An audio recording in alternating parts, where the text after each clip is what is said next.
Welcome, ladies and gentlemen, to Ask JJ Hatter, the video where JJ Hatter answers any questions you may have.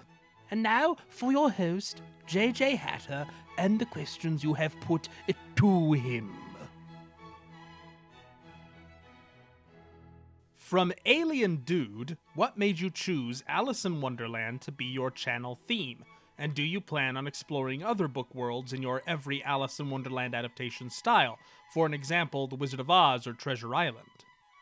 Well, first of all, I don't actually think of my channel as themed around Alice in Wonderland. Yes, I make a lot of Wonderland-related videos, I have done so and will continue to do so, but I also make videos related to Thomas the Tank Engine, comic books, and a bunch of other stuff. With that said, as to why I decided to make Analysis in Wonderland a thing here were three reasons. First, because nobody else seemed to be doing anything like it at the time. Second, because Alice is something I'm extremely passionate about, but I never get to share all my thoughts and feelings on any given version in great detail with anybody, typically speaking. This seemed like a good way to vent my perspectives, go into all the history and stuff I loved about different renditions, and share my thoughts and ideas in general. Third and finally, because I wanted to bring attention to some versions of Alice that not everybody knows about. I generally find people know about the Disney version, the Tim Burton films, the American McGee games, and maybe one other interpretation. But there are precious few people who have the passion I have for Wonderland in general, and have seen the number of versions I've seen. So it seemed a fun way to showcase some versions some people might not know as well.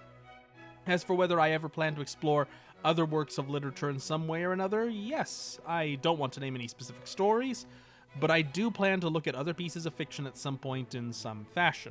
What I haven't figured out yet is how I'm going to do it. For some that are of a darker nature, I'll make them part of World of the Wicked, but for things like Wizard of Oz, since you named it, not sure if I just lump them into Analysis in Wonderland, or make a whole new series to talk about them.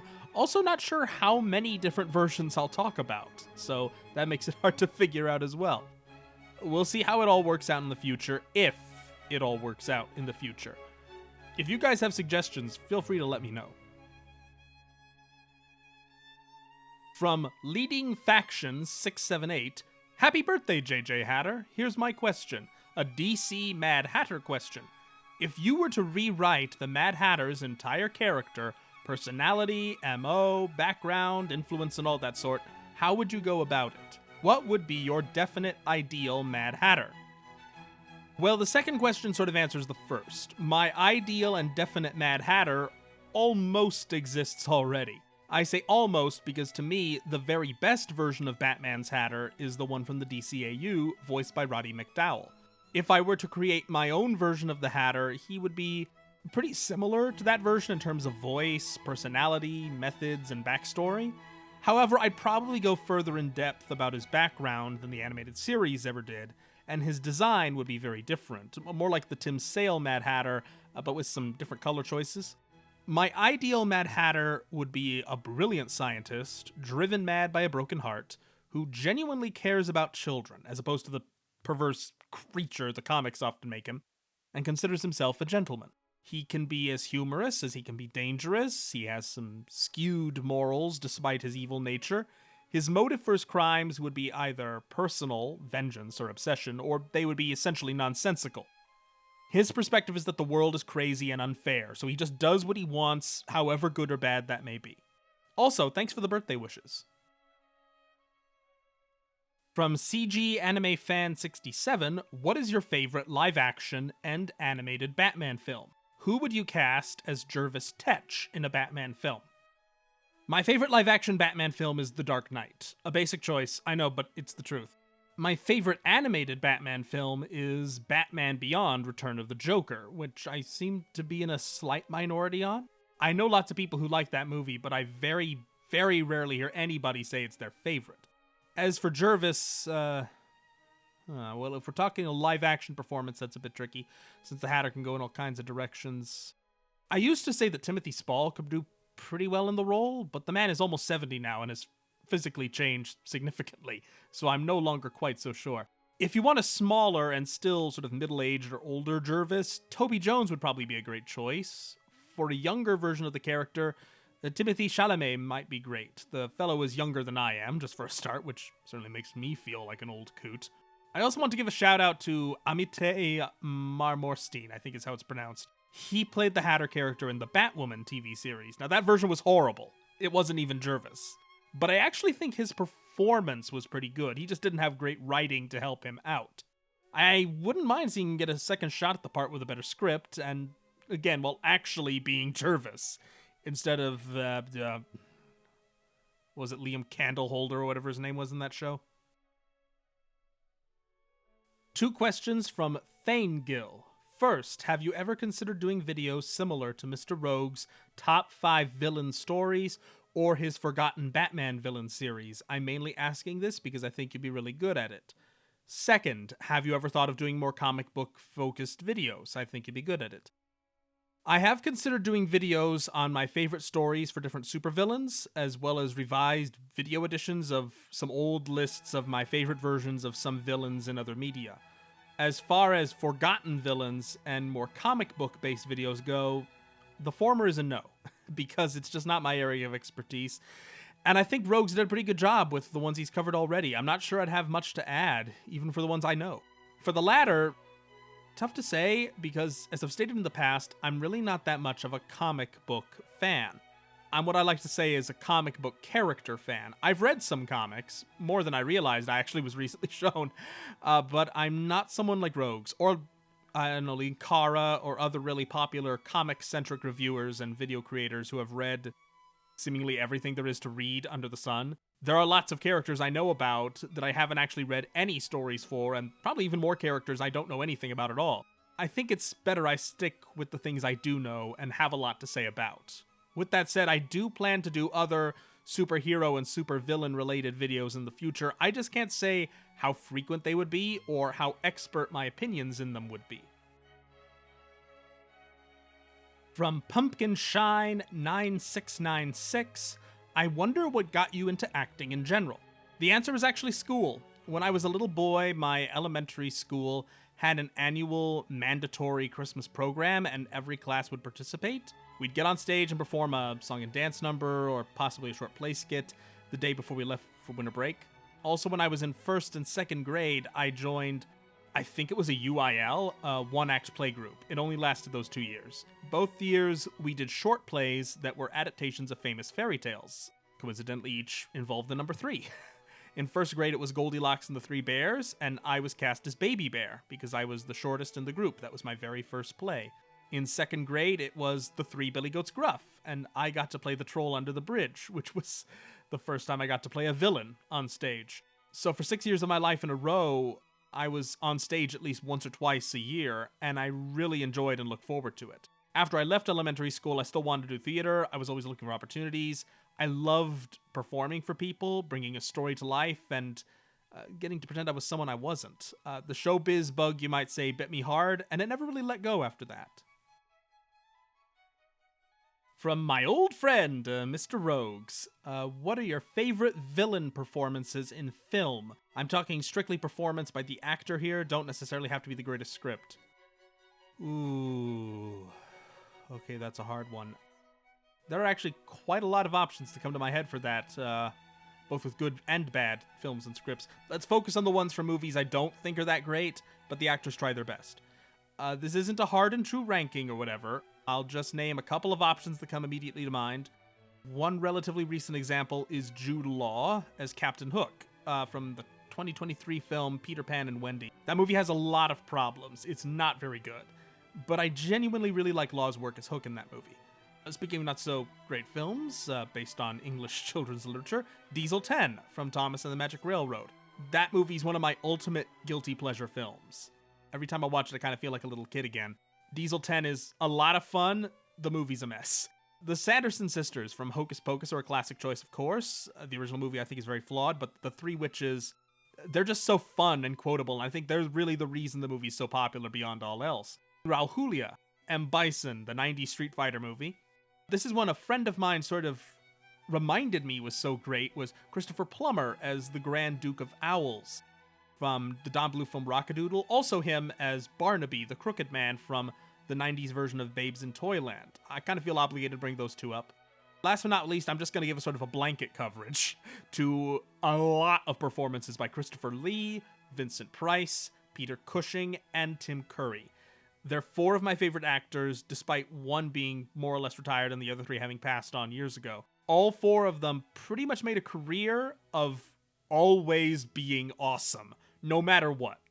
Something I learned from them and a few other actors, both living departed, that I hold dear to my heart is a simple lesson. No matter what you're doing as an actor, always do your best. And try to have some fun when you can, because even if what you're doing isn't great, someone is going to be seeing it for some reason or another. Give your audience all you're worth, and they will appreciate it, even if it isn't enough to save the production. I now have several questions from XX It's Ollie XX. I will go through them one at a time. 1. For voice acting, how did you start it, and what is your favorite character to voice? I actually basically got started with Tobias and the Arcane Merchant. I wanted to start getting into voice work. That seemed a good place to begin learning and honing the craft. Over time, I improved my skills and got better equipment, largely with the help of the director on both accounts, and things sort of took off from there. I haven't done a lot of voice acting yet, but I'm hoping to change that. So far, Oliver is my favorite character I voiced. 2.